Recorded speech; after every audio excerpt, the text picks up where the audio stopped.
ఈరోజైతే ఎందుకో తెలియదు కానీ ఫ్రెండ్స్ మీద కలవరం మళ్ళింది. 10th క్లాస్ ఫ్రెండ్స్తో ఒకసారి కలుద్దాము అని చెప్పేసి ఒక ఇద్దరు అయితే టచ్లో ఉన్నారు. ఒక ఇద్దరు ముగ్గురు అయితే ఒకరికి కాల్ చేశాను. కాల్ చేసి ఈ విధంగా మనం ఒకసారి కలుద్దాము, ఒకసారి అయితే ఏర్పాటు చేశారు. 10th అయ్యి 11 years అవుతుంది. ఒకసారి ఏర్పాటు చేశారు, బట్ మేమైతే కలవలేదన్నమాట. ఇప్పుడు ఒకసారి కలుద్దాము, గెట్ టుగెదర్ ఏర్పాటు చేసి ఒకరి బాధలు ఒకరు తెలిసినట్టు ఉంటుంది, ఒకరిని చూసినట్టు ఉంటుంది. అప్పుడప్పుడు అయితే మేము కలుస్తాం, అంటే చూస్తాం, కనిపిస్తాం, కానీ వాళ్ళ ఫేస్ గుర్తుంటుంది, వాళ్ళ నేమ్ అయితే గుర్తుండదన్నమాట. అందుకని అయితే మేము ఇకైతే ఫోన్ చేశాను మా ఫ్రెండ్కి. ఫోన్ చేసి అయితే నేను ఆ తర్వాత ఒకరి దగ్గర నెంబర్లు ఉంటాయి కదా కొంతమంది దగ్గర, అందరివి గ్యాదర్ చేసి అయితే కాల్ చేసాము. సరే కలుద్దాము, మంచిదే, ఏర్పాటు చేయండి, అలాగే వస్తామని చెప్పారు అందరూ. ఇంకా కొంతమంది ఉన్నాయన్నమాట, ఇంకా వాళ్ళు కూడా కలెక్ట్ చేసి వాళ్ళని అడగాలి. మేమైతే గర్ల్స్ కాబట్టి గర్ల్స్ అందరూ వచ్చేసి వేరే వేరే ఊర్లో ఉన్నారు. బాయ్స్ అయితే వాళ్ళ ఊర్లోనే ఉంటారు కదా, వాళ్ళైతే పర్లేదు. మేమైతే తలా ఒక మూల ఉన్నామని చెప్పేసి అందరూ అయితే కొద్దిగా అలా ఫీల్ అయ్యాము. ఇక మా సార్ చెప్పాడనమాట, ఏమనంటే 10th కాదు, ఆ తర్వాత డిగ్రీ కానీ ఏం చదివినా కూడా అమ్మాయిలు అనేది ఆ బోకులతోమే పనే అని చెప్పాడు. అయితే మేము కామెడీకి మా ఫ్రెండ్స్ అనలేదు, కానీ మీతో అంటున్నాను. అది ఇప్పుడు నాకు ఐడియా వచ్చింది. ఈ మధ్య ఒకరు అడిగారు అనమాట, ఏం చేస్తుంటావు నువ్వంటే, ఫ్రెండ్ ఒకరు MBBS బోకులు తోమింగ్ అన్నాను. అంటే ఎంత చదువుకున్నా సరే, అంటే కొంతమంది ఎంత బాగా చదువుకున్నా పని మనుషులు అనేది పెట్టుకుంటారు, కానీ చాలా వరకు అయితే అమ్మాయిలు వాళ్ళే, కొంతమంది ఎంత జాబ్ చేస్తున్నా కూడా వాళ్ళే ఇంట్లో పని చేసుకుని జాబ్ చేస్తారు. ఎవరో కొంతమంది పని మనుషులను పెట్టుకొని ఆ తర్వాత జాబ్కి అయితే వెళ్తుంటారు కదా.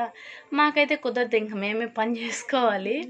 కాబట్టి ఇకైతే మామూలు కాల్ చేసాము, వీడియో కాల్ చేసాము, ఒకరినొకరు చూసుకొని బాధలు ఒకరు చెప్పుకొని అయితే ఫుల్గా మాట్లాడుకున్నాము. ఇంకా కొద్దిసేపు మాట్లాడదామని అయితే ఉన్నది.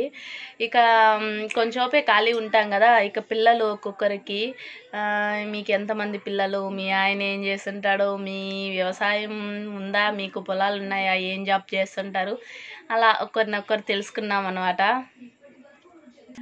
ఇక మీ పిల్లలు ఏం చదువుతుంటారు, ఇప్పుడు లైఫ్ ఎలా ఉంది, బాగుందా అప్పుడు మీద అని అడిగితే ఆల్మోస్ట్ వాళ్ళందరూ ఏం చెప్పారంటే, అసలు మన 10th క్లాస్ లైఫ్ ఎంత బాగుంది, అదే బాగుంది, అలా వస్తే మళ్ళీ ఆ రోజులు బాగుంటాయని అయితే నేను ఖచ్చితంగా అనుకున్నాను.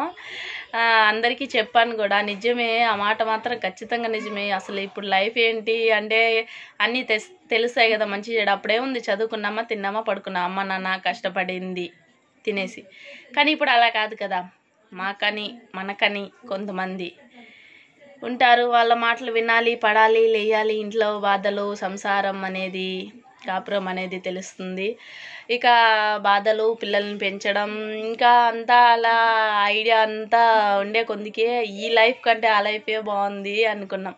బట్ చాలామంది ఆల్మోస్ట్ ఆల్ బాగున్నామన్నారు. కొంతమంది హెల్త్ ప్రాబ్లమ్స్, ఇంకా వాళ్ళ ఇష్యూస్, ఇక అలా ఎవరెవరి బాధలు వాళ్ళు చెప్పుకున్నారు. సరేలేండి, ఇంక అందరూ ఒక దగ్గర కలుసుకున్న తర్వాత ఇంక అన్నీ మాట్లాడుకుందామని అయితే చెప్పేశాము. అయితే తప్పనిసరిగా అయితే అందరికీ గ్యాదర్ చేసి గెట్ టుగెదర్ అయితే ఏర్పాటు చేస్తాము. తప్పకుండా నేను వీడియో అనేది అప్లోడ్ చేస్తాను, చూడండి ఫ్రెండ్స్. ఇప్పుడు కాదు, ఇక ఎప్పుడనేది అనుకోలేదు. అనుకున్న తర్వాత తప్పకుండా ఇక వీడియో తీయడం ఆపం, చేస్తాను. తప్పకుండా చూడండి ఫ్రెండ్స్, ఓకేనా.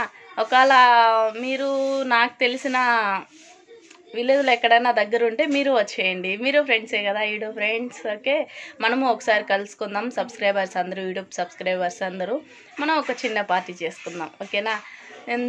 ఇంత పెద్ద జీవితంలో ఎన్ని సమస్యలు ఉన్నా ఒక చిన్న హ్యాపీనెస్ కొద్దిసేపు అనేది ఉంటే హ్యాపీగా ఉంటుంది కదా మనసుకి. ఏమంటారు, మీరేమనుకుంటున్నారు? కామెంట్ చేయండి. నచ్చినట్టయితే ఒక చిన్న లైక్ చేయండి ఫ్రెండ్స్. మళ్ళీ మంచి వీడియోతో కలుద్దాం. Bye, see you, Tata.